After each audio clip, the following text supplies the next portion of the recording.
Life Audio.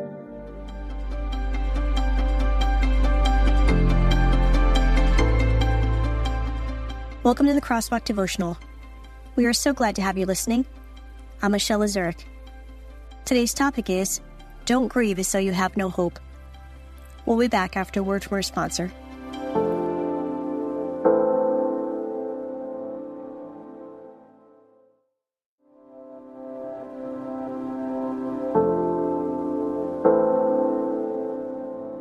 Don't Grieve as though you have no hope. Written and read by Michelle S. Lazuric. Brothers and sisters, we do not want you to be uninformed about those who sleep in death, so that you do not grieve like the rest of humanity, who have no hope. For we believe that Jesus died and rose again, and so we believe that God will bring with Jesus those who have fallen asleep in him. 1 Thessalonians 5, verses 13 to 24. Arriving at my monthly meeting with other fellow authors, I expected it to be a typical day.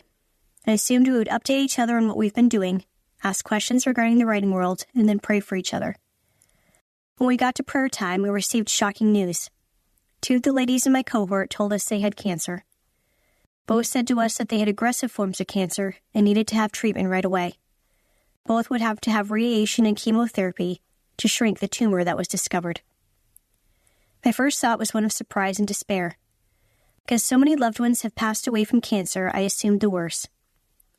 We as a group also knew that this would mean we would see these ladies less frequently, as chemotherapy and radiation would tax their bodies physically, mentally, and spiritually, and they often would have to miss being part of the meeting because of physical side effects. I sent them cards and prayed fervently for their healing, but in the back of my mind, I assumed God wouldn't heal them. Surprisingly, these women didn't take that same perspective. Both women took to social media, praising God for all he was doing amid their treatment. Even through debilitating pain and nausea, gripped their bodies throughout most of the week, both still carried on the mission of writing and proclaiming the gospel through the written and spoken word. One lady even does weekly videos highlighting how God has used her during her cancer journey. These ladies, among others I know, inspired me to be a better person and Christian.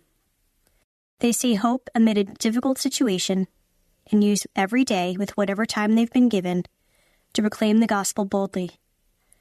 Whether they are healed entirely or God takes them is not for me to grant, but I can say, if their time on earth is ending, they are leaving a legacy of unshakable faith amid the most challenging circumstances. The above verse teaches us, as Christians, that our lives look very different than those of the world. Even amid trials and difficult circumstances, we are not to grieve as the world grieves, full of despair and hopelessness. Instead, we must use our time to tell others about Jesus. With every hour or minute God has granted us, whether in good or poor health, we can use it for his glory. These ladies teach me how to use God's time to the best of my abilities. Even when they ask for prayer because the pain is so debilitating, it's challenging to even get out of bed, they muster the courage to get dressed, go to speaking engagements, and even write books, so that God's mercy and glory can be proclaimed for their readers. Do you have someone in your life who is suffering from a complex illness? Perhaps you are dealing with difficult circumstances you feel God won't repair. Do you grieve as someone with no hope? Or do you place your hope in God, who can change any situation at any time? Let's take cues from our fellow author friends. They use every breath they breathe to be the tangible examples of Jesus here on earth. Let's use our time on earth in the same way. I know I will. Father, let us be people who use every breath we breathe to proclaim your glory. Whether in challenging circumstances or easy times of contentment or despair, let us be people who use every moment of our lives to tell others about you. Amen. In what ways may God be using your difficult circumstances to proclaim his glory? What's one step you can take today to do that? Further reading, Psalm 34, verse 18. The Crosswalk Devotional is a production of Life Audio and Salem Media. If you liked what you heard today, please take a second to rate and review this podcast in your favorite podcast app so that more listeners like you can find the show. For more faith-filled, inspirational podcasts, visit us at lifeaudio.com.